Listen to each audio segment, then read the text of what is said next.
Hi ഒരുപിടി. ഇന്നൊരു ഷീയാണ്. ഷീയിലേക്ക് സ്വാഗതം. ഇന്ന് രാവിലെ രാവിലെ ന്യൂസിൽ നമ്മളെ ഉപതെരഞ്ഞെടുപ്പുമായി പൊതുവെ ന്യൂസ് ഭയങ്കര കേൾക്കാൻ ഇഷ്ടമാണ്. ഈ അടികൂടുന്ന പിന്നെ രാത്രിയിലത്തെ മറ്റേ ഫൈറ്റിങ്ങും ബൈറ്റിങ്ങും എല്ലാം ആയിട്ട് ഭയങ്കര ഇഷ്ടമാണ്. അപ്പോൾ ഇപ്പം 3-4 ദിവസമായിട്ട് ഭയങ്കരമായിട്ട് ന്യൂസ് കേൾക്കുന്നുണ്ട്. അപ്പം അങ്ങനെ ഒരു ഇതിൽ ഞാൻ ഇന്ന് ഷീ ചെയ്യണമെന്ന് വെച്ചത്. എന്താ കാര്യം എന്ന് പറഞ്ഞാൽ, ഇന്ന് രാവിലെ തന്നെ ഫസ്റ്റ് ഈ നിലമ്പൂർ വാർത്തയൊക്കെ ഉണ്ടെങ്കിലും അതിൻ്റെ ഇടയിൽ ശരിക്കും ആ പീഡിപ്പിച്ച ആൾ രക്ഷപ്പെട്ടു മീൻസ് വാർത്തയിൽ നിന്ന് രക്ഷപ്പെട്ടിട്ടുള്ള, അല്ലെങ്കിൽ നമ്മളെ മാപ്രകൾ വാർത്തക്ക് പിന്നെ ദാരിദ്ര്യം ഉള്ള നമ്മളെ മാപ്രകൾ ഈ പീഡനത്തിൻ്റെ ഒക്കെ പുറകെ പോയിട്ടൊന്ന് ആഘോഷിക്കും.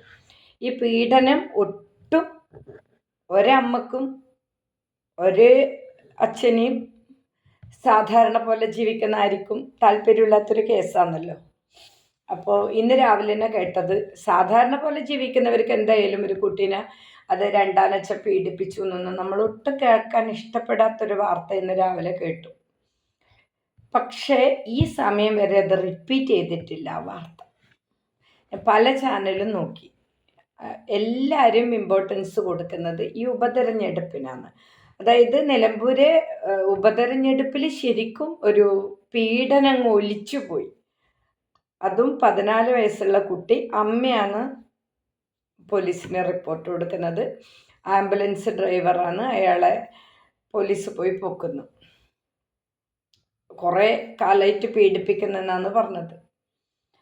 അപ്പോൾ ശരിക്ക് ആ വാർത്തയെല്ലാം ഇന്നും ഉപതെരഞ്ഞെടുപ്പിൻ്റെ എല്ലാം ഇടയിൽ കൊടുക്കേണ്ടതാണ്. എന്താണെന്നറിയോ, അങ്ങനൊരു 14 വയസ്സുള്ള കുട്ടിയോ 4 വയസ്സുള്ള കുട്ടിയോ പീഡിപ്പിക്കുന്ന ഒരു സംസ്ഥാനത്ത്, ഒരു നാട്ടിൽ, ഒരു ജില്ലയിൽ, ഒരു പഞ്ചായത്തിൽ നമുക്ക് അങ്ങനെ ജീവിക്കാൻ നമുക്ക് അങ്ങനെ ആഗ്രഹമില്ല.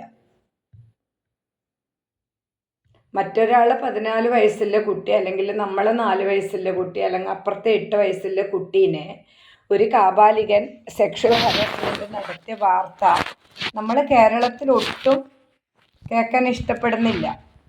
അതിനുള്ള പരിഹാരം ഇവിടെ വേണ്ടത്. അപ്പോഴേ മാപ്രകൾ എന്ത് ചെയ്യണം, ഇത് റീച്ചാണ്. ഈ ഉപതെരഞ്ഞെടുപ്പ് സാധാരണക്കാരെ ടാക്സ് എടുത്തിട്ട് 5-6 മാസത്തേക്ക് കാണിക്കുന്ന ഈ നാടകമൊക്കെ മാപ്രകൾക്ക് പരസ്യം പൈസയാക്കാനും അവർക്കൊരാഘോഷം, ഒരു ഉത്സവം, മാപ്രകൾക്ക് ഉത്സവം. അവർ ഗുരുതരമുള്ളതും അതീവ ഗൗരവമുള്ളതും ഗുരുതരമായതും ഒന്നും മേലെന്നില്ല വിളിയുണ്ടെങ്കിലോ, അല്ലെങ്കിൽ നമ്മൾ അവരോട് കുറച്ച് പ്രതിഷേധമായിട്ട് സംസാരിച്ചാൽ പിന്നെ അവർ നമ്മൾ അവോയ്ഡ് ചെയ്യും. പക്ഷേ ഇന്ന് രാവിലെ തന്നെ കേട്ട ഒരു പ്രധാന ചാനലിൽ കേട്ട വാർത്തയാണ്, 14-കാരിനെ രണ്ടാനച്ഛൻ മാസങ്ങളോളം വർഷങ്ങളോളമൊക്കെ പീഡിപ്പിച്ചു എന്ന്. ഇന്ന് ആ വാർത്തക്കൊരു പ്രാധാന്യമില്ല. ഇത് ഒരു തരത്തിലും കേരളത്തിൽ കേൾക്കാൻ പറ്റൂല. ഒരു തരത്തിലും ഇത് നമുക്ക് കേരളത്തിൽ കേൾക്കാൻ പറ്റൂല. അപ്പം ഉപതെരഞ്ഞെടുപ്പിൻ്റെ സമയത്താണ് നമ്മൾ ഈ വാർത്തകൾ കൊടുക്കേണ്ട. അപ്പോൾ വോട്ട് ചെയ്യുന്നവർ തീരുമാനിക്കണം, ഇതിൽ നിന്നൊക്കെ ഈ സംഗതികളിൽ നിന്നെല്ലാം നമുക്ക് മോചനം വേണം. തെമ്മാടിത്തരം ചെയ്തിട്ട് സ്റ്റേഷനിൽ പോയി കഴിഞ്ഞാൽ പ്രതിനെ സംരക്ഷിക്കുക, എരേനെ പീഡിപ്പിക്കുക. ഒരു തെമ്മാടിത്തരം ചെയ്ത പ്രതിനെ രഹസ്യമായിട്ട് മൊഴിയെടുക്കാൻ വേണ്ടി, മീൻസ് മൊഴിയെടുക്കാതെ ജാമ്യത്തിന് സമയം കൊടുക്കുക. ജാമ്യം കിട്ടുന്നവരെ അവൻ ഹൈക്കോടതിയിൽ പോയി ജാമ്യം എടുക്കാനും അവനുള്ള പൈസ സ്വരൂപിക്കാനും അതിനൊക്കെ സഖാക്കന്മാർ എഞ്ചിനീയറിംഗ് കോളേജിൽ നിന്ന് അവനെ കീരി മൂത്രയിച്ച് വെക്കുന്ന പോലെ പ്രൊട്ടക്റ്റ് ചെയ്ത് ഇവനെ സ്റ്റേഷനിൽ ചോദ്യം ചെയ്തിട്ടുണ്ടോ, ഇവനെ അറസ്റ്റ് രേഖപ്പെടുത്തണം, എന്തൊക്കെ ചെയ്തു എന്നുള്ളത് ചെവി അറിയാതെ മുക്കി. പിന്നെ കുറച്ച് കഴിയുമ്പോൾ ഇവൻ കോളേജിൽ വരുന്നതും ഇവൻ ജാമ്യം എടുത്തു എന്നുള്ളതും അറിയുന്നു. എന്നിട്ടും അതേ കോളേജിൽ വന്നിട്ട് 15 ദിവസം വീണ്ടും എന്നെ ശല്യം ചെയ്തു. അപ്പം ഇങ്ങനെയുള്ള പോലീസ് സംവിധാനം വേണോ? പ്രതിക്കൊപ്പം നിൽക്കുന്ന പോലീസ് വേണോ? പരാതിക്കാരിൻ്റെ പരാതി, ഞാൻ പിന്നീട് കൊടുത്ത പരാതി 2.5 മാസം 3 മാസം 3.5 മാസമായിട്ടും നടപടി ഇല്ലാത്തതുകൊണ്ടാണ് DGP എൻക്വയറിക്ക് പോയത്. എന്നിട്ട് ഇന്നലെ കണ്ണൂർ റൂറലിൽ വിളിക്കുമ്പം പറയാം, ആ റിപ്പോർട്ട് നിങ്ങൾക്ക് തന്നോളണമെന്ന് നിയമമൊന്നുമില്ല എന്ന്. വിവരാവകാശം വഴി കിട്ടുന്നില്ലത് അയാൾക്ക് മനസ്സിലായിട്ടില്ല. ഇവരെന്തിനീ സാധാരണ ജനങ്ങളെ, ഈ വോട്ട് ചെയ്യുന്ന സാധാരണ ജനങ്ങളെ ഈ പോലീസൊക്കെ ഇങ്ങനെ പുച്ഛിക്കുന്നത്? എന്തിനാ ഇവന്മാർ പുച്ഛിക്കുന്നത്? ഇവരെ ചെലവിലാണോ നമ്മൾ ജീവിക്കുന്നത്? ഈ പോലീസുകാരെ ചെലവിലാണോ സാധാരണക്കാർ ജീവിക്കുന്നത്? അവനവിടെ ജോലി ചെയ്യുന്നു, നമ്മൾ നമ്മളെ ജോലി ചെയ്യുന്നു. നമ്മൾ കക്കോ പിടിച്ചു പറയോ കള്ളക്കടത്തോ മയക്കുമരുന്നോ ഒന്നും ഇല്ലാത്തടത്തോളം കാലം ഇവന്മാരൊന്നും പേടിച്ചിട്ട് നമ്മൾ ജീവിക്കേണ്ട ആവശ്യമില്ല. കാസർഗോഡ് ASP കണ്ണൂർ റേഞ്ച് കണ്ണൂർ റേഞ്ചിലേക്ക് എൻ്റെ റിപ്പോർട്ട് കൊടുത്തു. അപ്പം അയാൾ പറയാം, റിപ്പോർട്ട് നിങ്ങൾക്ക് തരണമെന്നും നിർബന്ധമൊന്നുമില്ല. അയാൾ ഒരു 10 പവൻ കട്ട പോലീസ് കള്ളൻ്റെ അടുത്ത് പോലീസ് ചോദിക്കുന്ന പോലെയില്ല ചോദ്യം എന്നോട്. എനിക്ക് ഇവന്മാരതൊന്നും അങ്ങനെ ഞാൻ കേൾക്കുന്ന ആളൊന്നുമല്ല. എനിക്ക് ഇനി ഏത് മറ്റ മേലാളനായാലും എനിക്കത് പിന്നെ ഞാൻ കാർക്കിച്ച് തുപ്പും തെറ്റാണെങ്കിൽ. അവൻ എന്നോട് ഇങ്ങോട്ട് നിയമം പഠിപ്പിക്കാൻ വന്നു. നിങ്ങൾക്ക് തരണമെന്ന് നിയമമൊന്നുമില്ല. പിന്നെ ഒരു മുൻകൂർ ജാമ്യം കുറച്ച് സമയം എടുക്കും കേട്ടോന്ന്. ഇത് കണ്ണൂരേ നടക്കൂ. അവൻ്റെ അടുത്ത് എനിക്ക് പറയാനുള്ള മറുപടി, ഇത് കണ്ണൂരേ നടക്കൂ.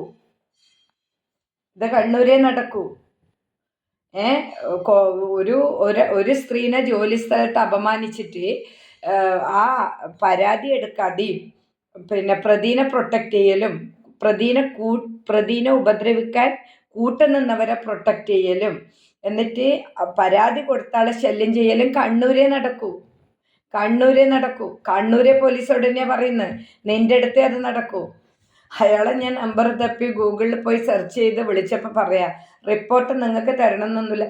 ഇതുപോലെ തെമ്മാടിത്തരം കളിക്കുന്നതുകൊണ്ടാണ് വിവരാവകാശമൊക്കെ വന്നത്. മനസ്സിലായല്ലോ? നിങ്ങളൊക്കെ എന്ത് വിചാരിക്കുന്നത്? നിങ്ങൾ മാത്രം വിവരമില്ലവർ, ബാക്കി എല്ലാവരും വിവരമില്ല. നിങ്ങളല്ലേ ഈ 7ാം ക്ലാസ്സും ഗുസ്തിയും കൊണ്ട് മൂത്ത് ഏതെങ്കിലും പോസ്റ്റിൽ ഇരിക്കുന്നുണ്ടെങ്കിൽ നിങ്ങളെ തെമ്മാടിത്തരം നിങ്ങൾ വീട്ടിലെടുത്താൽ മതി. എനിക്കറിയാം ASPൻ്റെ റിപ്പോർട്ട് എങ്ങനെ വാങ്ങണമെന്ന്. ASPൻ്റെ റിപ്പോർട്ട് എങ്ങനെ വാങ്ങണം, എങ്ങനെ കോടതി പോകണം, എങ്ങനെ നിയമമൂലം നേരിടണം. തെമ്മാടികളാണ്, എനിക്ക് ശരിക്കും അറിയാം. അതിപ്പോൾ പറഞ്ഞു വന്നത് എന്താണെന്ന് പറയാം, കേരളത്തിലെ പോലീസും കേരളത്തിലെ ഗുണ്ടായിസും കേരളത്തിലെ സ്ത്രീകൾ ആക്രമിക്കുന്നതും കുഞ്ഞുങ്ങൾ ആക്രമിക്കുന്നതും എത്രയും പെട്ടെന്ന് ആര് ഭരിച്ചാലും കൊള്ളാം ഭരിച്ചില്ലെങ്കിലും കൊള്ളാം ഇവിടെ നിർത്തലാക്കണം. അത്രേ എനിക്കറിയൂ. ഇന്ന് രാവിലെ തന്നെ കേട്ട വാർത്ത 14കാരിനെ രണ്ടാനച്ഛൻ പീഡിപ്പിച്ചു എന്നാണ്. ആ വാർത്ത ഇന്ന് കേൾക്കാനേ ഇല്ല. നിലമ്പൂർ ഉപതെരഞ്ഞെടുപ്പിൽ അങ്ങ് ഒലിച്ചു പോയി ആ വാർത്ത. കാരണം വേറെ വാർത്തയൊന്നും ഇല്ലെങ്കിൽ അവരത് കൊടുത്തുകൊണ്ടിരിക്കും. എന്തെങ്കിലും ഒരു ചാപ്പ കിട്ടണമല്ലോ വാർത്ത. സെലിബ്രിറ്റീനെ പിന്നെ കമൻ്റ് ഇട്ടതിന് വേറൊരു വ്യവസായിനെടുത്ത് ജയിലിലിട്ടപ്പം ഭയങ്കര ആഘോഷമായിരുന്നു. അതേപോലെ ഒരു പയ്യനെ എന്തോ മാലിയിട്ടതിൻ്റെ പേരിൽ കൊണ്ടുപോയി പിടിച്ചപ്പം ചാനലുകാർ ഭയങ്കര ആഘോഷമായിരുന്നു.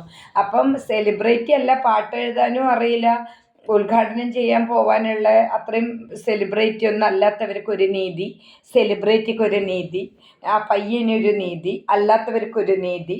നേതാവിൻ്റെ മകനെ പിടിക്കുമ്പോൾ മയക്കുമരുന്ന് കേസിൽ അവൻ ഒന്നും എടുത്തിട്ടില്ല. അവൻ പിന്നെ വായിലിട്ടത് ചോക്ലേറ്റ്, ബാക്കി എല്ലാവരും ഇട്ടത് മറ്റേത്. ഇത് സാധാരണ ജനങ്ങളാ വിഡ്ഢിയാക്കുന്ന ഈ പരിപാടി ഇവിടെ ആര് ഭരിച്ചാലും നിർത്തണം. അതിൽ രാഷ്ട്രീയമൊന്നുമില്ല. ആരാണോ ഇങ്ങനത്തെ തെമ്മാടിത്തരം ചെയ്യുന്നത്, ആരാണോ ഉപദ്രവിക്കുന്നത്, പോലീസ് സ്റ്റേഷനിൽ പോലീസുകാർ നേതാക്കന്മാരെ വിളി കേട്ടിട്ടെടുക്കുന്ന നടപടിയാണ് ആദ്യം നിർത്തേണ്ടത്. എന്നാൽ തന്നെ കേരളത്തിൽ സാധാരണക്കാർക്ക് കുറച്ച് പേടി വരും.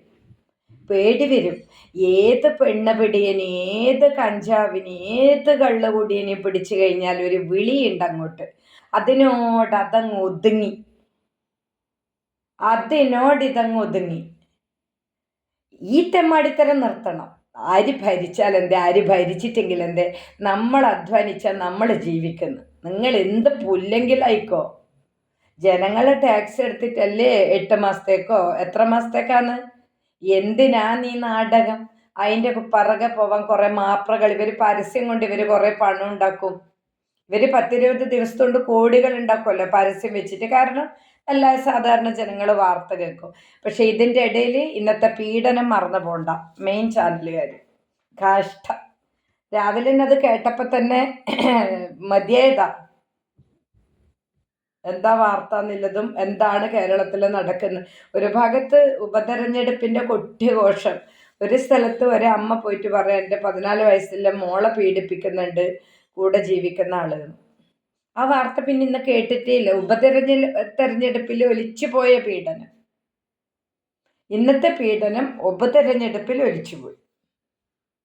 കഷ്ടം.